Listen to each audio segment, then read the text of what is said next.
Bueno, el equipo surgió un 10 de agosto del 2010, una idea que la canalizaron a través del licenciado Clovis Morales, que fue preparador físico de la selección de 1982 y que fuimos compañeros aquí, recién se jubiló hace como unos 10 años aproximadamente. Eh, Nos reunieron, creo que quedamos todavía 4 de los sobrevivientes, de los fundadores del club, de los que aportamos, por ejemplo, Carlos Aguilar, que es el secretario del equipo, Hermes Díaz, que es el vicepresidente, es su servidor, José Darío Cruz, y el doctor Nazar, que es el técnico del equipo, pero en aquel entonces era profesor del Departamento de Educación Física. Y aportamos financieramente 5,000 empiras cada uno, como un fondo semilla que sirvió precisamente para... la idea es que Lobos es un proyecto no deportivo propiamente dicho. Primero es un proyecto educativo, cultural y deportivo. Eso significa que debe de privar. Empezamos con estudiantes, la mayoría que se dedican a estudiar y que el deporte es un medio o un fin. El fútbol es un fin para lograr. Este es uno. Dos, que sostenido por los profesores.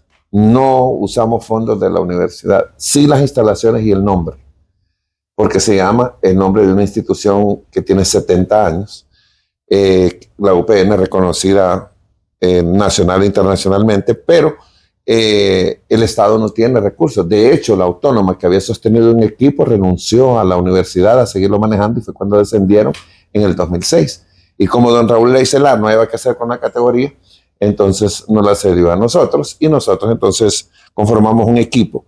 Yo empecé como jefe del comité de finanzas, yo era el que organizaba los sorteos, las rifas de motocicletas, de vehículos, de cuadros, de lo que se pudiera rifar para provocar algunas actividades que nos permitieran salir adelante, porque el equipo funciona con aportaciones de aproximadamente en este momento como 300 socios.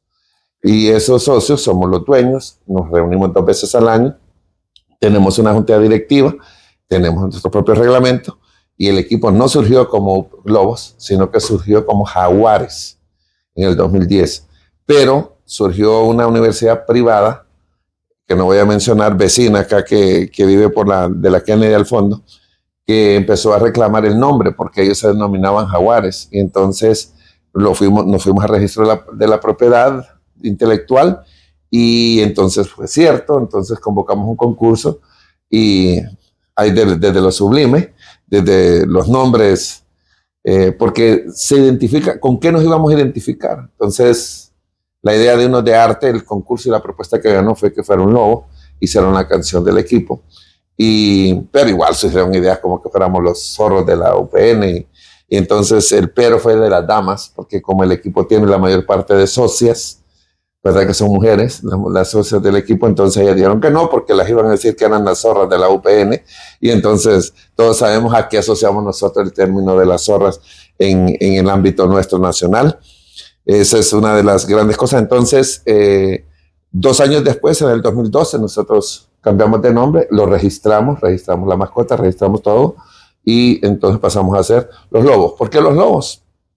Tienen que ver con las características que tiene el mamífero, tiene que ver con condiciones de lealtad, con condiciones de disciplina, con condiciones de confianza, con condiciones de lucha, que nos hacen parecernos, ¿verdad? Así como aquí habían leones, habían águilas, habían monstruos, habían cangrejos, habían cocoteros, entonces nosotros empezamos, bueno, y ahora han surgido potros y ahora ya está un perro por ahí, un perro policía, que creo, no sé que si ese va a ser el símbolo, porque el can es usado, no sé si ese va a ser o si les van a decir los chepos, desconozco, ¿verdad? Cómo se van a denominar, pero es interesante porque en el mundo del fútbol generalmente siempre lo asocian los equipos, en Estados Unidos principalmente, a una mascota, y cuando uno va a visitar una universidad, lo primero que recibe de regalo es precisamente esa mascota, y que es el símbolo, ¿verdad? Para identificarse en el mundo del deporte. Así surgió el equipo de la Universidad Pedagógica Nacional Francisco Morazán. Y bueno, usted que estuvo en segunda, viene de segunda, ¿qué será más difícil, ascender un equipo o pelear la categoría en primera? Mire, ascender es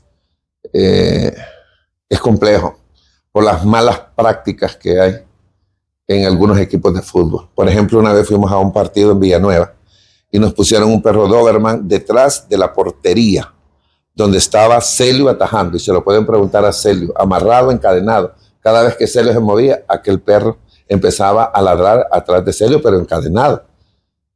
Esas son las estrategias de algunos equipos. Ahí no hay fair play. Allá en Tela nos echaron pica pica. No es el chichicaste, porque el chichicaste es la planta. El pica pica es un pequeño tubito, que es como un fruto que hay de una enredadera, y entonces en el camerino habían ese tipo de cosas. Y si le empiezo a decir, una vez me conté en Tipacenti con Celín Discoa, que es diputado del Paraíso, y me dice, ¿qué andas haciendo aquí? Estás poniendo tu vida en peligro. Y estábamos jugando con un equipo de segunda de ahí de Tipacenti, y me salía el primer tiempo, porque la gente se vuelve hostil y no ven el fútbol. Son demasiado apasionados. No voy a decir que son ordinarios, son demasiado apasionados. Y luego hay supuestos, lo que sucedió ahorita con el SAO Arsenal de allá de San Antonio de Oriente, son secretos a voces, porque nosotros también fuimos. La portería. Lo de la portería, lo del dicen de los jugadores que reciben dinero a cambio de. A nosotros nos pasó en un año, en un partido que aquí ganamos 4-1 y fuimos a perder 6-0, en Tela, contra el Parrillas On, o el Parrillas One. O sea que estamos hablando de anécdotas, pero nosotros identificamos los jugadores, qué recibieron. Lo que pasa es que a veces uno guarda silencio porque no sabe qué es lo que hay detrás de cada uno de estos, porque llegar a esos extremos, entonces rompe lo que es el paradigma y rompe el espíritu competitivo del fútbol. Realmente ahí es donde está un poquito complicado. Entonces quedan como esos mitos y esas cosas que, ¿será que es cierto? Quedan díceres, pero nosotros fuimos víctimas en segunda división de prácticas antideportivas por parte de los opositores, así como hay grandes equipos y grandes anfitriones. Y cuando nosotros los recibíamos, aquí eran recibidos como lo que son, pero cuando hacíamos ciertas visitas realmente eran bastante hostiles.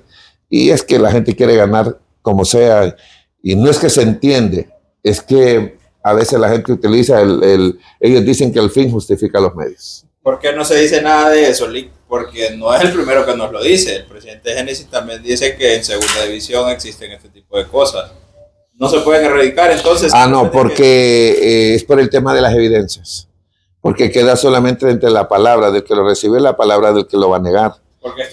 Porque todo evidencia, por ejemplo. Eso se lo pueden preguntar a Celio, se lo pueden preguntar al doctor Nazar, se lo pueden preguntar al resto de los jugadores, y quedó solamente como anécdota. ¿Por qué?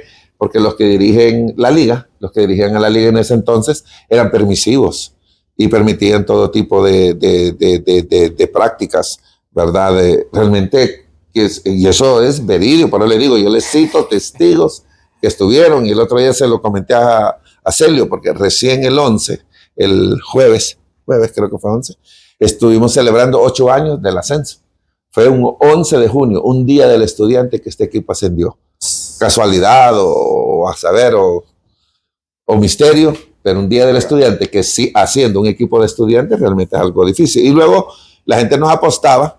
Yo les contaba que el primer día en la liga parecíamos de esas quinceañeras cuando llegan a un baile, ¿va? Que todo el mundo quiere bailar con ella. Yo digo bailar, pero todo el mundo sabe qué es lo que quiere con una quinceañera. Y eso parte porque querían abrir el torneo con nosotros, querían el primer partido con nosotros, los amistosos con nosotros, pero lo que hay es un juego. Yo digo que yo asistí a esa sesión y parecíamos sardinas en medio de tiburones, porque eso es Motagua, eso es Maratón, eso es Olimpia, eso es España, Platense, eran tiburones manejando la liga y nosotros unas sardinas aprendiendo. Y hubo gente muy amable, muy colaboradora. Yo le agradezco mucho a don Rafael Ferrari, porque él todavía estaba de presidente de Olimpia cuando nos tendió la mano, y de ahí entonces ese aprecio que uno le tiene, porque cuando a usted le ayudan una vez, uno queda agradecido para toda la vida. Y él fue el primero. Como después me ayudaron en el Motagua, me tienden la mano, o me ayuda los Burbara en el España, o tengo Horizon, me sé de unos jugadores. Entonces uno va haciendo amistades y va rompiendo ese hielo, pero al principio son pocos porque lo ven a uno como una amenaza y el que lo quieren descender a como de lugar. Habían conspiraciones de 6 para que UPN se fuera. El G6. Sí, un G6. 7. G7. Y de 7 solo hay 2. Los otros 5 ya se fueron a segunda. Entonces es el karma, ¿no? Sí, y qué bonito decirlo, pero sí. Ellos solo eran España, Olimpia y nosotros. Y los otros 7 estaban en el otro extremo, en posturas totalmente diametrales. E igual yo y UPN, porque sabes, a mí en esa asamblea fue un martirio votar en contra de todas las posturas de ellos. Y aunque ganaban 7-3, pero me mantuve hasta el final y el tiempo me da la razón. Ahí estaba Real de Minas, Vida, Honduras de Progreso, Platense, Real Sociedad. Esos eran los equipos que estaban. Y Juticalpa. Bueno, Juticalpa se fue. Regresó y Victoria igual se fue y regresó. Pero en ese entonces no estaba Victoria. Así funcionó. ¿Y cómo quedó la primera jornada del primer torneo? Perdimos 1-0 en el Estadio Nacional de Tegucigalpa, ganó Olimpia. Olimpia se ganó el premio, pero aquí lo curioso es que el Olimpia UPN era en la jornada 4 y la liga le permitió a Olimpia adelantar su partido para que ese fuera el primer partido de la jornada. Entonces, bueno, esas son las cosas del fútbol que siempre pasa así, porque los más fijos le tiran a Olimpia ahorita. O le tiran a Motagua, pero en general el calendario está diseñado y eso es algo bueno.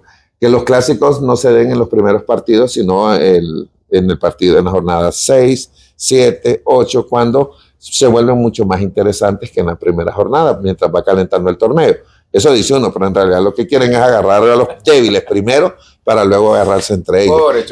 Eso es la realidad. Así funciona el fútbol y nosotros sabemos que que somos minoría, que esas cosas no van a cambiar. Ahora que en la liga va a haber un comisionado, puede ser entonces que las cosas empiecen a cambiar por el bien del fútbol, porque en la liga lo que se defienden son intereses particulares de cada equipo. Habemos 10, porque yo también lo hago, defendiendo el interés de cada quien para que no se la pongan a la hora de la programación, para que no se lo pongan el día de la programación, para que no le jueguen la vuelta con los comisionados, con el árbitro, con los líneas. Entonces es una lucha. No, y debe de ser algo distinto, es una competición, es una empresa, la vamos a llamar, y esa empresa es rentable y por lo tanto esas utilidades, todos podemos ser beneficiados de todo lo que ahí nosotros cultivemos. Así lo vemos nosotros, yo así lo he planteado, pero creo que ahora ya veo que estamos reaccionando y creo que vemos 7 en este momento listos para hacer la transformación de una liga que tiene 60 años de estar haciendo lo mismo, de la misma manera y por lo tanto obtenido los mismos resultados. ¿Usted está a favor de los 10, de los 12? Yo fui uno de los promotores de los 12, porque yo veo, por ejemplo, yo estudié en Costa Rica hace casi 30 años y tenía 12 equipos y no le veo, y cuando yo fui solo habían ido a un mundial, a Italia 90. Solo a ese mundial habían y clasificaron entonces en ese mundial para Francia 98 cuando yo estaba allá estudiando. Y es un país pequeño, de una tercera parte de los habitantes que tiene Honduras. Y los aficionados, yo veo el Morera Soto, veo el Saprissa, veo hay equipos pequeños igual, muy pequeños en pequeños pueblos, pero siempre hay un desarrollo, pero yo lo veo como una oportunidad para desarrollar más, ya con los equipos de primera. Usted no va a hacer crecer el fútbol, usted lo va a hacer crecer con la reserva, con infantil, con juvenil, con la sub-13, con la sub-15. Ahí está el futuro del fútbol. Ahí es donde hay que trabajar, porque lo demás lo que debe ser es para generar recursos, para invertirlos en las ligas inferiores. Ese es un punto personal. Por ejemplo, nosotros ya cosechamos de eso, ya vender 2 jugadores. No, ya hemos cosechado por 3. Entonces ya eso ya de una u otra manera ya sabemos dónde hay que invertir, dónde es que hay que estar, pero lo otro tiene que ver con los vínculos, porque igual se los vamos a vender a los mismos, porque no aguantamos la presión porque nosotros lo que le pagamos son 20.000 lempiras a Jeffrey, o 22, 23, anda ahí cerquita del techo que nosotros tenemos, los $1,200, pero ellos le vienen a ofrecer el triple. Entonces, ¿quién va a aguantar un cañonazo de eso? Entonces, realmente ahí se convierte bien difícil. El tema de los 12 sí se podría, pero el problema es que fue la explicación que yo recibí de don Rafael Villeda. Darío, yo estoy de acuerdo, pero vas a traer 2 problemas más, porque los 2 que traigamos no tenemos la garantía que tengan la solvencia que tiene la UPN. Y nosotros somos solventes no porque tengamos dinero, sino porque no nos comprometemos a pagar lo que no tenemos. Y aquí hay equipos que ofrecen todo a los jugadores y luego no les cumplen absolutamente nada. Les pagan el primer mes y luego no les vuelven a pagar. UPN no es eso. UPN, nosotros pagamos 10 meses de salario y estamos viendo cómo hacer una negociación global con el jugador, que se le pagan 10, ¿va? Con 20.000 lempiras, 10 por 20, 200. Bueno, le vamos a dividir los mismos 200, pero en 12 meses. Y entonces para que tenga salario los 12 meses del año. Esa es parte, pero esa es una cuestión interna financiera que nosotros tenemos. Pero son ustedes que lo hacen. Hay equipos que hacen lo mismo. Yo sé que Olimpia, yo sé que Motagua lo hace, sé de varios equipos que lo tienen, pero hay equipos que lo pagan 6 meses y otros ni 6. Entonces esos jugadores, ¿cómo viven? Ahí es donde nosotros tenemos que poner un poco la mano en la conciencia, porque entonces ahí es donde el fútbol se vuelve quijotesco, porque algunos están, yo sé que algunos en ese torneo empeñaron sus propias empresas para salir de los compromisos, para no quedar debiendo. Ahí lo que demuestra es la honorabilidad. Hay otros léperos que lo que hubieran hecho es salir huyendo, dejar el equipo botado y dejar a los jugadores endeudados y dejar a los jugadores sumamente comprometidos. Entonces es realmente bastante complejo. Pero igual, si solo 4 cumplen o cumplimos o 6, entonces lo deberíamos de tener 6 compitiendo. Entonces lo que hay que hacer es sanear y redistribuir la riqueza. Porque en Inglaterra todos compiten o en España, entonces tiene que ver con equidad al momento de accesar. En Estados Unidos, ¿cómo se manejan? Hay equipos de lugares modestos que se han convertido en campeones. ¿Por qué? Por la forma en cómo están administrando los recursos. No concentran las grandes estrellas en un solo equipo. Si no, solo ellos fueran campeones. Entonces ponen restricciones. Eso sucede en la MLB, en el básquetbol. Hay una gran cantidad. Entonces yo siento que nosotros aquí, yo decía que por la posición en la que quedamos en las tablas, fuera los ingresos y los derechos de televisión que recibiéramos y que la venta fuera global. Pero claro, Olimpia no va a estar dispuesto a compartir ni los grandes lo que es de ellos con los que menos tienen, porque aquí les encanta competir voy con mis dichos, con tigre suelto y burro amarrado, que es lo que sucede en los torneos de la Liga Nacional, porque así lo tienen seguro.